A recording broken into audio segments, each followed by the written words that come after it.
Turn off the phone, take out the ear pods, connect with Jesus, right? Connect with your brother and sister in the Lord. And I just think of the new generation and how many have fled to the church seeking truth because of the influence they've had from real moments through social media. Am I just perpetuating a problem here by putting content out there?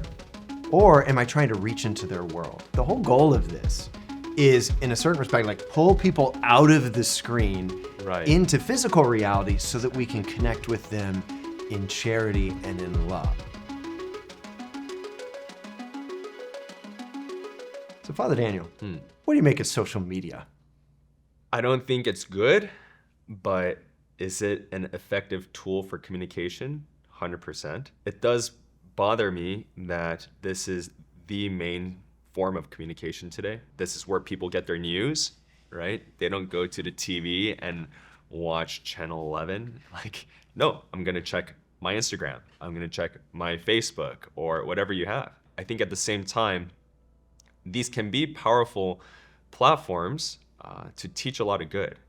And I just think of the new generation and how many have fled to the church seeking truth because of the influence they've had from real moments through social media, through influencers like yourself. Goes both ways, yeah. And so it's a very hard thing to discern where we draw the boundaries.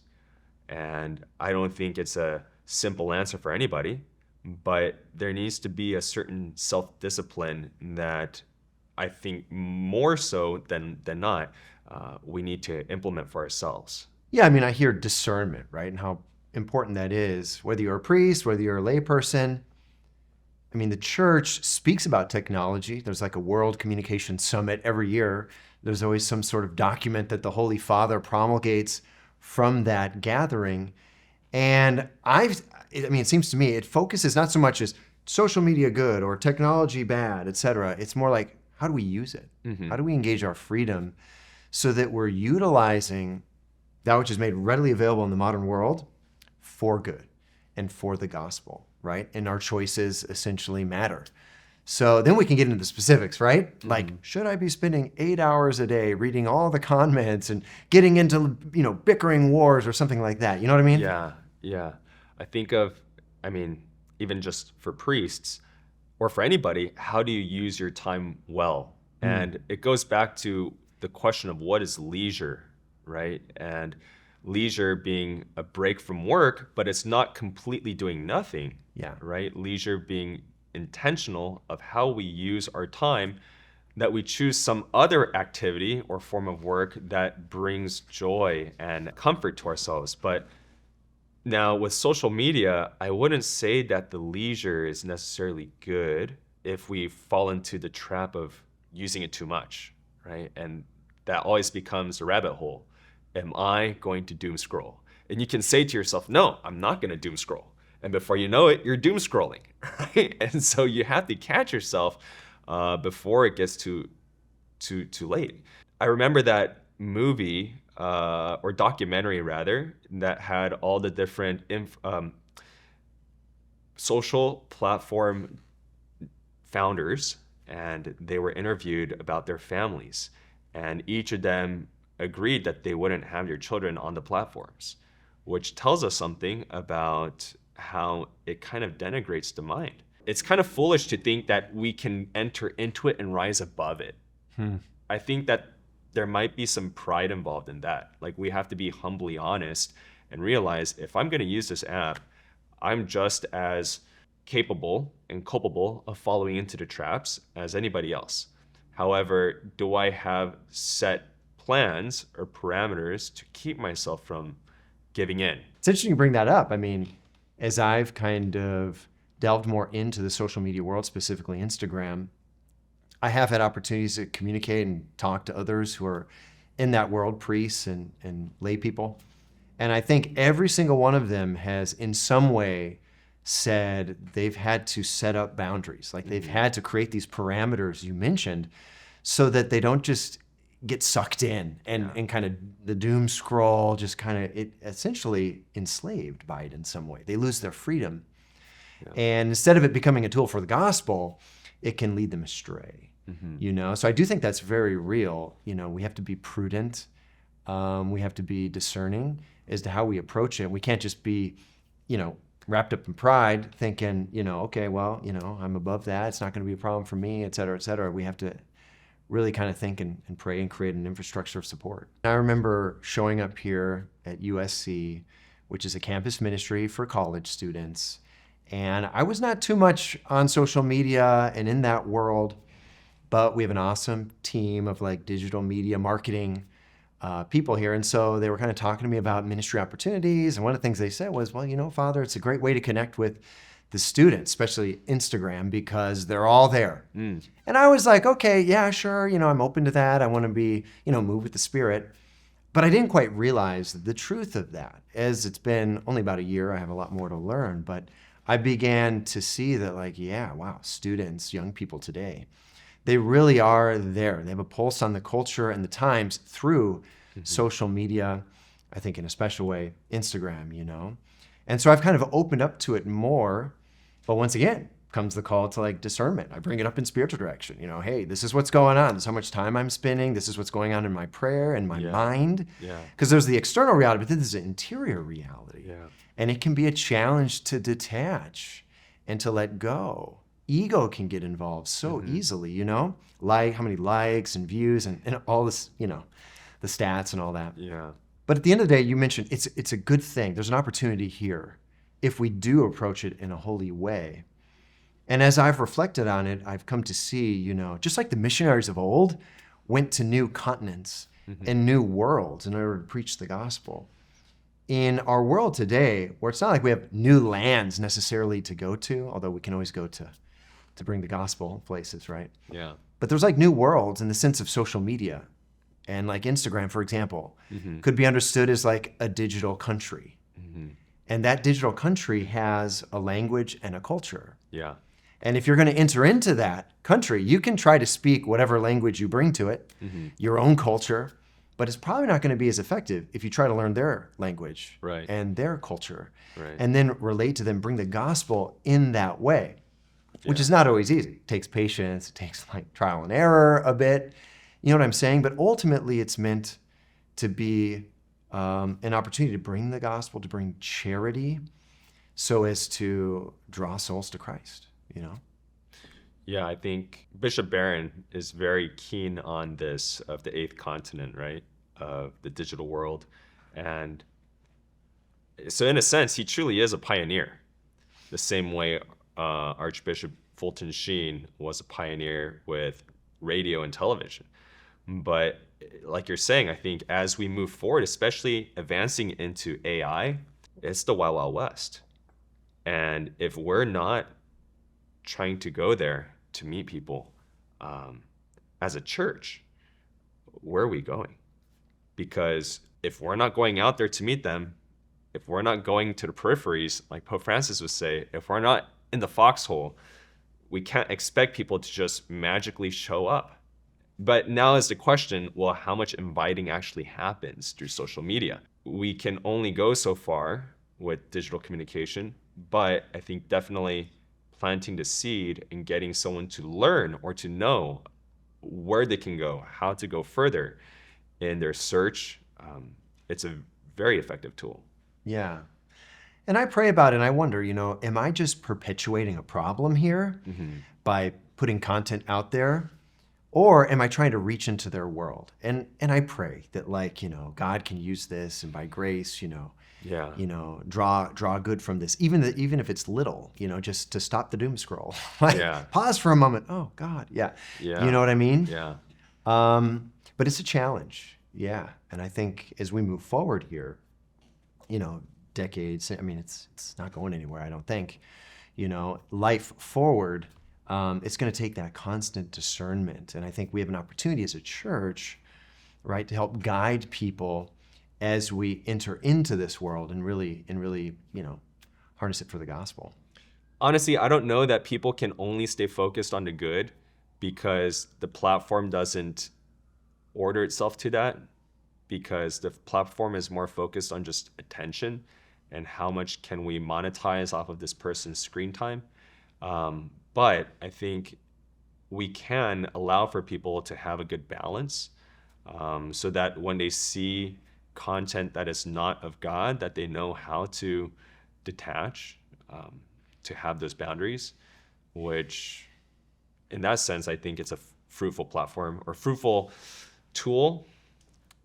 But, in the end, like, saving a soul is ultimately getting them to have that personal moment with God and turn their life around. And that can literally happen anywhere. So I do believe, like you're saying, that we need to use social media for so many moments. It's just this very beautiful, organic, but complex system in which, when we're intentional to put God in there, God can do amazing things. It would be a shame to absolutize social media when it comes to evangelization. Seeing it for what it is. It's a part of the work of evangelization, not to be taken as, Right. "Oh, this is the way we all have," because ultimately it's about personal contact. The gospel spread person to person. It's about an intimate relationship with Jesus. It's about loving your neighbor. Yeah. And that, first and foremost, happens like when you're in the presence of your neighbor. Yeah. Like, that's charity. And so if we just kind of limit ourselves, I would say, in our apostolic outreach, because we're just focusing on social media, we do a disservice ultimately to the church and to the gospel. But if we see it in its proper place, right? It's part of it, but Yeah. there's a larger reality to this. Okay, now let's talk about it. Let's do it in a healthy way. Let's have an infrastructure of support and people around us who can keep us humble, and not just get sucked into algorithms and, power plays and puffed up in pride, So, Father Daniel, I think we can agree that, yes, we should be trying to proclaim the gospel, at least in some way, on social media. But maybe the million-dollar question is, should priests be on social media trying to proclaim the gospel, if you know what I mean? And I think that depends on his or on his responsibilities, right? With his priority of his church or whatever his assignment is, and whether or not he can be faithful to his assignment. Now, but I do believe that there is like we've shared, a need for priests to be involved. But I just think of all the other opportunities that the priest could be present, talking about authentic friendship for evangelization. He could be engaging with his parishioners with the same time that he could be investing on social media. And that's something that always I struggle with, right? Because if there is an opportunity that's missed in which I can help draw this family or this person closer in their spiritual life, that could be more valuable than a video that reached 30,000 people.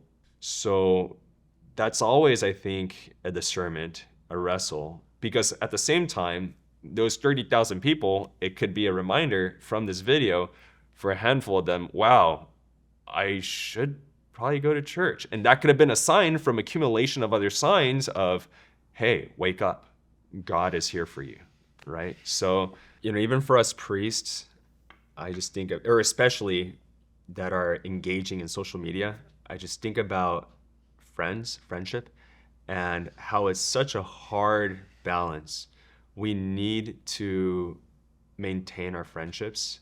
And in order to do that, we need to invest time in each other.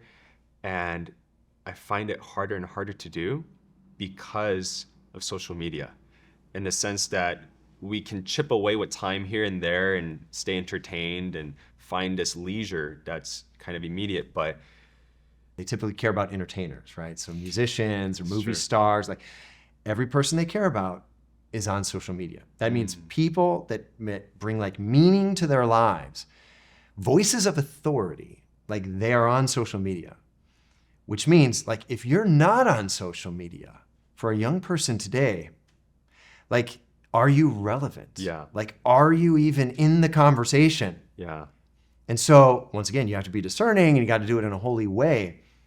But it really beckons a response on us. Like, it seems like, gosh, we got to be there somehow. Yeah. Because that's where they are. And as a Yeah. priest, I do want to be where my people are, but I want to do that in a holy way and in an ordered way. So Lord help me, you know? You're absolutely right. And I think of the different priests and other or sisters or other personalities that are on social media that are influencers, and what has been their ministry through the platforms, right? Yes. And yeah, like you're saying, how they have been a voice, or the Lord's voice, a voice of reason to these youth, the young that want to know the truth, and how much good it's done. I think that's pretty key, that anyone who follows someone who's trying to put out content that is for God, that there is a trusted authority that they're constantly able to learn from. And that's what the youth want today. They're not going to come to church because mom or dad told them to. They're going to come to church because they want God. Yeah. And that desire comes from being fed constantly from a trusted source of authority. And today we live in an age where truth appears to be so relative. And the world is constantly inundating us with false truths, right? Now with the deep fakes, it's like, what is true? And so I think knowing that there is a specific person or personality through these platforms that give good influence to the youth, it's absolutely needed. So yes, I agree that social media is really a platform for the laity to go out and evangelize, but at the same time, I think there is a need for someone of trusted authority, a man and a collar, to also say it as it is. I think there's such a lack of authority that kids are suffering. Yeah. And they need someone who's in that position to put on some big boy pants and just say it, right? Even though it's going to hurt some people, they gotta say it. Love you, Father Daniel. Yes. I don't know how else to put it. The big boy pants. Yeah. Yeah. No, I hear you on that. There's a crisis of authority, special moral authority, spiritual paternity, which is what we're called to be, right? So spiritual fathers, having that discernment, okay, my spiritual children are there, and I need to help them and guide them, which is a beautiful reason, right, to enter into something like social media, which is very different from the ego-driven, oh yeah, let's make a name for myself, which is like one of the capital sins in the Old Testament that people of Israel tried to do time and time again. It didn't work out so well. You know what I mean? Yeah.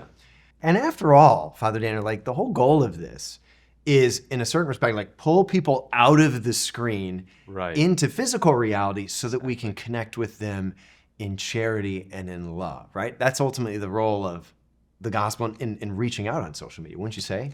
Exactly. I think it's the irony. It's almost a catch-22. On social media, the goal of the priest or anyone who's a Catholic influencer is to help the user to realize, get off of social media and focus on God, right? Yeah, join the family. Come to the family. Exactly. Yeah. Exactly. And also trying to get them to learn how to engage with Jesus in prayer, in conversation, because it's such a different reality. Social media does so much good, but at the same time, it creates so much noise. And I think of Cardinal Robert Sarah, who wrote his book, The Dictatorship of Noise. And it's so true that there is just a cacophony of nonsense, right? And it does affect our prayer and our relationship with the Lord to listen. Because, social media is teaching us to pay attention to chaos, like curiosity, right? And this is what the devil wants. He wants the curiosities to be entertained, but when we're praying, it can't be curiosity, it has to be wisdom. An ordered body of knowledge that is directed to a source. The chaos is not an ordered body of knowledge, it's just nonsensical knowledge that's being fed to you to entertain you. And so the prayer, if it's not there, even for us priests, we're doomed, in a sense that we can fall into whatever trap that the enemy wants to take us into through the platform. And so I think that is a real battle that my hope is Catholic influencers can help users, the youth, to recognize and to be drawn to. But it is quite a challenge because we can talk about it all we want, but the moment that someone actually practices it, that's when there's the victory. So how do we get them to do that? That is the billion-dollar question. Turn off the phone, take out the ear pods, connect with Jesus, right? Connect with your brother and sister in the Lord. It's a big ask, but it's the goal. It's what we're trying to do here. Yeah. Bigger than a venti, that's for sure. I don't understand that, which shows how old I am. It's Cheers. okay. You're still based, Father Matt. I respect you. Thanks, Father Daniel.